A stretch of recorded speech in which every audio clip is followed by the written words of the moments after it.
என் அன்பு குழந்தையே, இன்று உன் தாயானவள் உனக்கு ஒரு முக்கியமான செய்தியைத்தான் சொல்வதற்காக வந்திருக்கின்றேன். என் தங்கமே, இது அவசர செய்தி. இந்த செய்தி உன் கண்ணில் படும் நேரம் நிச்சயமாக உனக்கு நல்ல நேரமாகத்தான் இருக்கும். இதற்காக நான் நீண்ட நேரமாக காத்து கொண்டு இருக்கின்றேன். உனக்கு அவசர செய்தி உன்னோடு பேச நீண்ட நேரமாகவே காத்து கொண்டு நிற்கின்றேன். நான் உன் எல்லையில் நின்று உனக்கு இன்று அதிசக்தி வாய்ந்த வாக்கினை தர வந்திருக்கின்றேன். என் பிள்ளைக்கு வாழ்க்கையில் சோதனைகள் நடந்து கொண்டிருக்கின்ற இந்த நேரம் இவையெல்லாம் இன்னும் உனக்கு அதிகமான உச்சத்தை தொட காத்து கொண்டு இருக்கின்றது. ஏற்கனவே பிரச்சனைகள் இருக்கின்ற உன்னை பயமுறுத்துவது அல்ல. இந்த அம்மாவினுடைய நோக்கம் உன்னை அந்த பிரச்சனையிலிருந்து வெளிக்கொண்டு வருவதே ஆகும். என் தங்கமே, வெளிவர செய்வதுதான். என் பிள்ளை, சோதனைகள் அதிகமாக வந்துவிட்ட இந்த காலத்தில் இதிலிருந்து எப்படி வெளிவருவது என்று தெரியாமல் அந்த சோதனை உச்சத்தை தொடுகின்ற கட்டத்தில் இந்த அம்மாவினுடைய வாக்கு உனக்கு கிடைக்கின்றது என்றால் நிச்சயமாக இதிலிருந்து உனக்கான விடிவு காலத்தை உன் அம்மா நான் கொடுக்கப் போகின்றேன் என்று அர்த்தம் அல்லவா என் பிள்ளையே? அதற்கு முன்பாக ஒரு விஷயத்தை தெரிந்து கொள். இத்தனை காலமும் இந்த சோதனைகளை கடந்து வந்துவிட்டாய். இப்பொழுது உச்சநிலை அடைகின்றது என்றால் இந்த பிரச்சனைகளிலிருந்து உனக்கான விடிவு காலம் பிறக்கப் போகின்றது என்று அர்த்தம். எந்த பிரச்சனையாக இருந்தாலும் அதை அப்படியே கிடப்பில் போட்டு விட்டால் உனக்கு அதிலிருந்து எந்த தீர்வும் கிடைக்காது. அந்த பிரச்சனை உச்சத்தை தொட்டால் மட்டும்தான் அதிலிருந்து உனக்கு விடிவு காலம் பிறக்கும். அம்மா என்று என்னை அழைக்கின்ற என் பிள்ளையே, உன் வாழ்க்கையில் என்றும் உனக்கு காவலாக நான் நிற்கின்றேன் என்பதனை முதலில் நீ தெளிவாக புரிந்து கொள்.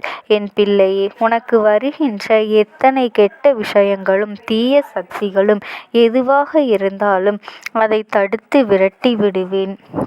வாழ்க்கையில் ஏற்படுகின்ற சில துன்பங்கள் என்பது எல்லாம் என் பிள்ளையே எல்லோருக்கும் உன் கதைதான். அதிலிருந்து நீ மீண்டு வரத்தான் வேண்டும். அந்த பிரச்சனைகள் எல்லாம் நீ சமாளியாகத்தான் வேண்டும். அதுதான் இந்த வாழ்க்கை உனக்கு கொடுக்கின்ற பாடம் என்பதனை ஒரு பொழுதும் நீ மறந்து விடாதே. என் செல்ல குழந்தையே, இந்த உலகம் நீ கோடான கோடி நன்மையை செய்தாலும் அது எட்டி கூட உன்னை பார்க்காது. அதே நேரத்தில் என் பிள்ளை, தற்செயலாக ஒரு தவறை நீ செய்துவிட்டால் அதை சுட்டிக்காட்டி கொண்டிருக்கும். என் பிள்ளையே, மானங்கெட்ட இந்த உலகம் மதிக்கெட்ட பிறவிகள் என்றுதான் இந்த மனிதர்களை சொல்ல வேண்டிய நிலைமை ஏற்படும். என் தங்கமே, இது போன்ற ஒரு சூழ்நிலை உன் வாழ்க்கையில் உன்னை ஆட்டி படைத்த போதிலும், ஆட்டி படைத்த காலத்தில் என் பிள்ளை எதற்காக வாழ வேண்டும், ஏன் இந்த வாழ்க்கை நமக்கு என்கின்ற மனநிலை உனக்கு வந்தது? இந்த அளவிற்கு உன்னை தள்ளிவிட்ட இந்த மனிதர்களுக்கு மத்தியில் என் பிள்ளை நீ வாழ்ந்து காட்ட வேண்டும்.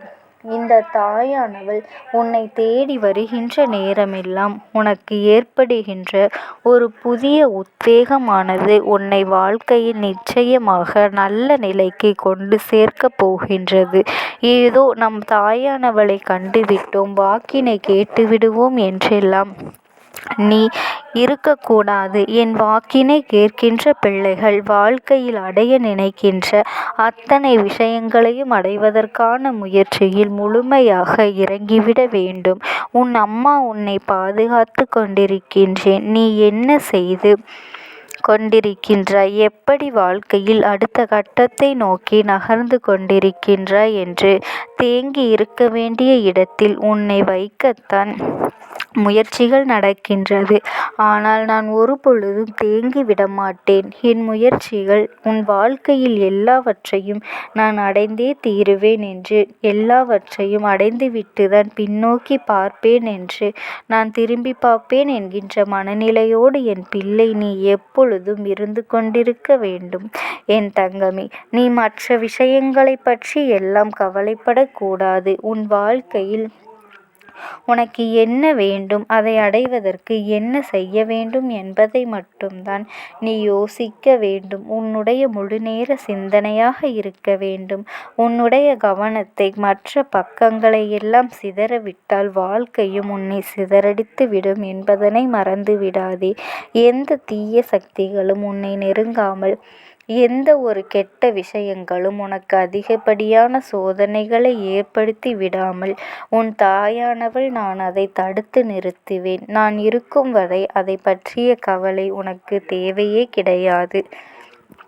உனக்கு காவலாக, உன் வாழ்க்கையில் உனக்கு உறுதுணையாக என்றும் நான் பின்தொடர்ந்து வந்து கொண்டிருக்கின்றேன்.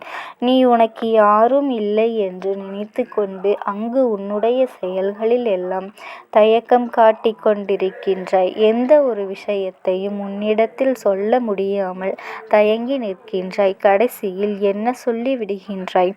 எனக்கு இந்த வாழ்க்கை போதும், என்னை கூட்டிக் கொண்டு சென்றுவிடு என்று என்னிடத்திலேயே சொல்கின்றாய். என் தங்கமே, இந்த அம்மாவினை காவல் தெய்வமாக, குலசாமியாக நிற்க வைத்துவிட்டு என் பிள்ளை நீ வாழ்க்கையை முடித்து கொண்டால் அதில் இந்த அம்மாவிற்கு சந்தோஷம் ஏற்படும் என்று நீ நினைக்கின்றாயா?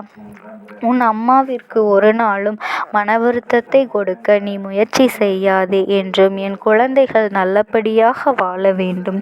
இந்த வாழ்க்கையை நீ வாழ்ந்து காட்ட வேண்டும். யார் உன்னை வீழ்த்திவிட வேண்டும் என்று நினைத்தார்களோ அவர்கள் முன்னிலையில் நிமிர்ந்து நின்று காட்ட வேண்டும்.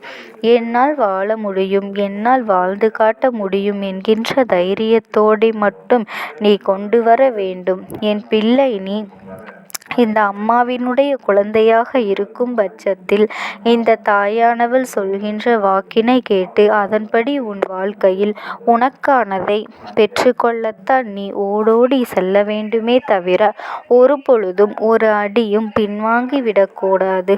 தோல்விகள் எல்லாம் உனக்கு வெற்றியை கொடுக்கத்தான் வருகின்றது. அதற்கான வழியை அதுதான் காண்பித்து கொடுக்க போகின்றது என்பதனை நீ புரிந்து நடந்து கொண்டாலே போதும். எல்லா நேரமும் வாழ்க்கையில் வருவது பிரச்சனைகள் என்று சொல்லாமல் எனக்கு ஒரு சவால் இருக்கின்றது, இந்த சவாலை நான் வென்று காட்ட வேண்டும் என்கின்ற எண்ணம் உனக்குள் இருக்க வேண்டும். அந்த எண்ணம் மட்டும் உனக்குள் வந்துவிட்டால் போதும். இந்த தாயானவள் நான் உன்னோடு துணையாக நின்று அதனை பெற்று கொடுப்பேன். உன்னுடைய நேர்மறை சிந்தனைகள், நீ நினைக்கின்ற ஒவ்வொரு விஷயங்களும் என்னை உன் அருகில் அழைத்து செல்லும், உன் அருகில் கொண்டு வரும் என்பதனை நீ மறந்து விடாதே. எதிர்மறை சிந்தனைகள் வாழ்க்கையில் உனக்கு எதையும் கொடுத்து விடாது என்பதனை புரிந்து கொள். தெய்வத்தையே உனக்கு நீ சாதகமாக்கி இருக்கின்றாய். என் தங்க பிள்ளையே, நீ எதை நினைத்தும் கவலைப்படாதே. இந்த தாயானவளினுடைய அன்பும் ஆசீர்வாதங்களும் உனக்கு என்றென்றைக்குமே முழுமையாக கிடைத்து கொண்டே இருக்கும்.